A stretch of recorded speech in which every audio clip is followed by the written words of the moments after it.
Sir Excel में मैं जब रिपोर्ट बनाती हूँ तो मुझे डेली एक ही काम को बार बार करना पड़ता है। सर बिना कोडिंग की कोई इजी ट्रिक्स बता दीजिए जिससे मुझे ये काम बार बार ना करना पड़े। ओके, आप मुझे डेटा दिखा दीजिए। यस सर, आइए मैं आपको डेटा दिखाती हूँ। सर कंपनी मेरे को ऐसे डेटा डेली भेजती है जिसमें मेरे को ये 4 जो रो है इनको हटाना है और ये कॉलम भी यहाँ पे इसको भी रिमूव कर देना है। ठीक है। और ये जो जेंडर कॉलम है इसमें मुझे मेल को एम से रिप्लेस कर देना है और फीमेल को एफ से रिप्लेस कर देना है। ओके। और ये जो बोनस कॉलम है इसमें मुझे जहाँ जहाँ पे 0 है वहाँ पे नो शो करा देना है और जहाँ पे 1 है उसको यस से रिप्लेस कर देना है। Okay, good. And department column में हमको इन सारे को कैपिटलाइज कर देना है। ओके, तो डेली काम आप यही बार बार करते हो, राइट? Yes sir. तो मैं आपको एक बेस्ट अप्रोच बता दूं, इसमें आप Power Query, Excel with Power Query लगा दो जिसमें no coding, no technical knowledge. यहाँ कोई टेक्निकल नॉलेज की जरूरत नहीं है। आ जाओ, मैं करके दिखा देता हूँ, बता देता हूँ आपको इसको ऑटोमेट कैसे कर सकते हो, जो कि आपको बार बार ये काम ना करना पड़े। तो सबसे पहले मैं क्या करूंगा, एक एक्सेल ओपन कर लूंगा कंट्रोल एन से। एक एक्सेल नई फाइल ले लिया मैंने, ठीक है। तो एक नई फाइल आ गई हमारी और ये वाली पीछे वाली जो फाइल थी इस फाइल को बंद कर दूंगा मैं। आपकी जो फाइल थी उस फाइल को मैंने क्या कर दिया, क्लोज। आपकी फाइल का नाम क्या है, एम्प्लॉयज डेटा। इसी फाइल को हम नए एक्सेल में इंपोर्ट कर लूँ, मैं इंपोर्ट करूंगा। तो कैसे इंपोर्ट करूंगा, डेटा के अंदर जाऊंगा, गेट डेटा के अंदर जाऊंगा और हमारे पास फ्रॉम फाइल और फ्रॉम एक्सेल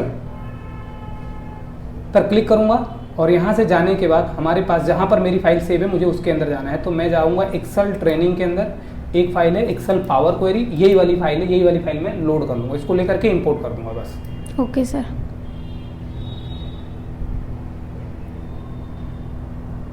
अब ये वाली फाइल इंपोर्ट करने में ये वाली शीट का नाम है, जिस शीट जो उसकी फाइल के अंदर है वो एम्प्लॉइज नाम की वहाँ पर शीट बनी हुई है। इसको लेकर के क्या कर दूंगा, मैं ट्रांसफॉर्म डेटा पर सीधा क्लिक कर दूंगा। ट्रांसफॉर्म डेटा पर क्लिक करूंगा तो ये पावर क्वेरी खुल गया। अब जितना काम मैं यहाँ करूंगा सब वो रिकॉर्ड कर लेगा, ऑटोमेट कर लेगा, ऑटोमेटिक, हमें कोई प्रॉब्लम नहीं होगी।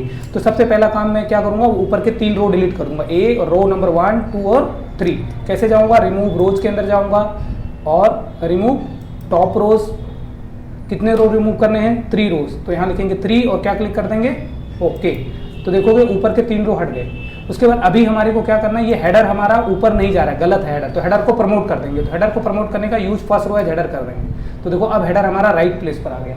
अब मेरे को क्या करना है, ये हमें 3-4 कॉलम डिलीट करने हैं, 3 कॉलम डिलीट करने हैं। कौन कौन से कॉलम्स, कॉलम 4, 5 और 6। तो यहाँ पर क्लिक करेंगे, क्लिक करने के बाद शिफ्ट के साथ राइट जाऊँगा और यहाँ पर हमारे पास एक ऑप्शन है remove columns, remove columns click करूंगा तो देखो वो कॉलम भी रिमूव हो गया।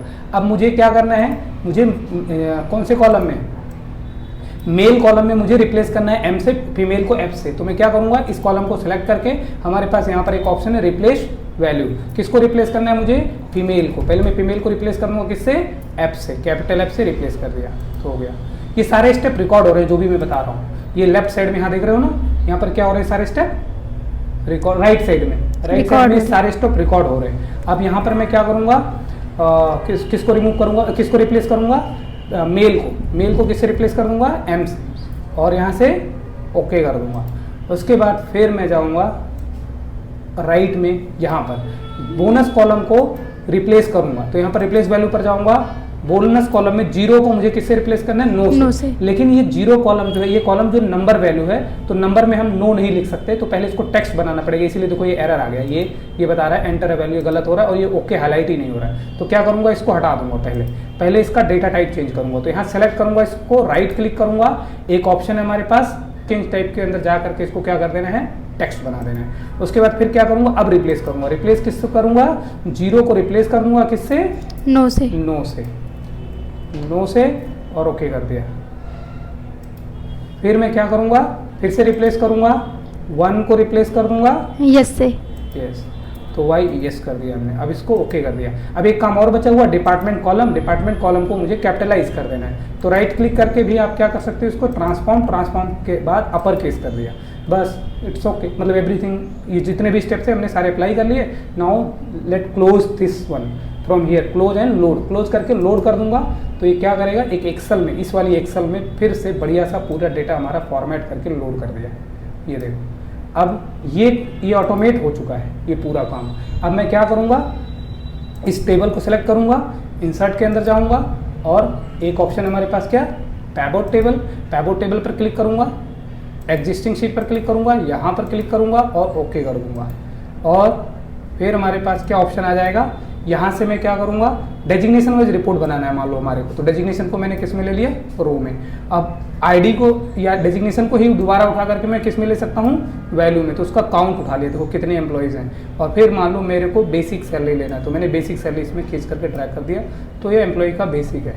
तो अब देखो ये रिपोर्ट बन गया। अब इसी का मैं क्या बना दूंगा, ये एक रिपोर्ट बन गया कि किस डेजिग्नेशन में कितने एम्प्लॉयज़ हैं और टोटल उनकी सैलरी, उनकी बेसिक सैलरी क्या जा रही है। अब इसी को मुझे क्या करना है, चार्ट में बनाना है, तो ऑल्ट F1 दबा दूंगा। तो देखो ये चार्ट में भी कन्वर्ट होगा। अभी चार्ट में एक प्रॉब्लम है छोटा सा, क्या प्रॉब्लम है कि इस चार्ट में देखोगे तो ये ऑरेंज कलर है वो सम को दिखा रहा है, अमाउंट को दिखा रहा है, बेसिक का दिखा रहा है, और काउंट जो दिखा रहा है, काउंट हमारा ब्लू कलर में बहुत छोटा छोटा दिख रहा है। तो इसको लाइन पर ले आएंगे। कैसे लाएंगे, राइट क्लिक करेंगे, एक बार इसको सेलेक्ट करेंगे, फिर दोबारा काउंट वाले पर क्लिक करेंगे, राइट क्लिक करेंगे, और एक ऑप्शन है हमारे पास यहाँ पर एक ऑप्शन हमारे format data series. Format data series में जा करके इसको क्या कर दूंगा, सेकेंडरी एक्सेस पर कर दूंगा।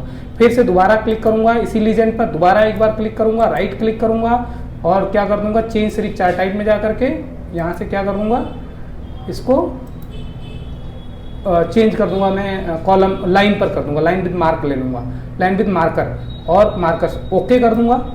तो ये हमारा लाइन पर आ गया। देखो अब इस फाइल को हमें सेव करना जरूरी है, तो मैं क्या करूंगा, इस फाइल को मैं सेव कर दूंगा। F12 से फाइल का सेव एज विंडो डायरेक्ट खुल जाता है, तो मैं F12 दबाऊंगा तो एक सेव एज विंडो खुल जाएगा। कहाँ सेव करूंगा मैं, एक्सेल ट्रेनिंग के अंदर, एक्सेल पावर क्वेरी, और यहाँ पर मैं नाम दे दूंगा इसको ऑटोमेशन। क्या नाम दे दूंगा, automation, automation, automation, automation Excel report, ऐसा करके सेव कर दिया।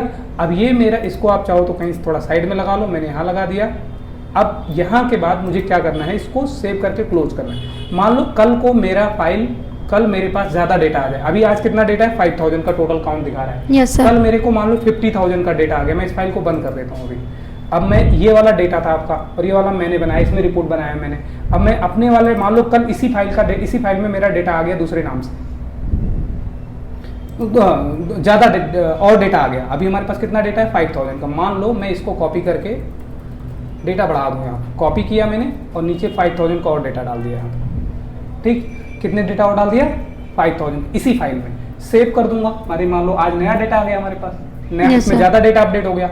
अब मुझे ये काम जितना किया वो दोबारा फिर करने की जरूरत नहीं है। बस क्या करूँगा, इस ऑटोमेशन फाइल को खोलूँगा और रिफ्रेश कर दूंगा। क्या कर दूंगा, रिफ्रेश इनेबल कर दूंगा यहाँ से। और एक ऑप्शन है डेटा के अंदर जाऊंगा, डेटा के अंदर, और एक ऑप्शन हमारे पास रिफ्रेश ऑल, रिफ्रेश ऑल करेंगे और थोड़ी देर में फिर पैबोर्ड को पास आएंगे, राइट क्लिक करेंगे, इसको भी क्या कर देंगे, रिफ्रेश। तो ये देखो डेटा 10,000 के साथ अपडेट हो गया। तो मेरे को जितना स्टेप मैंने किया, कोई भी अब बार बार करने की जरूरत नहीं। अब आपको खाली अपना डेटा डालना है वहाँ पर और ये आकर रिफ्रेश करना है बार बार। ये सारा टास्क ऑटोमेट हो गया। Okay sir, thank you. Okay, thank you sir for this. Welcome.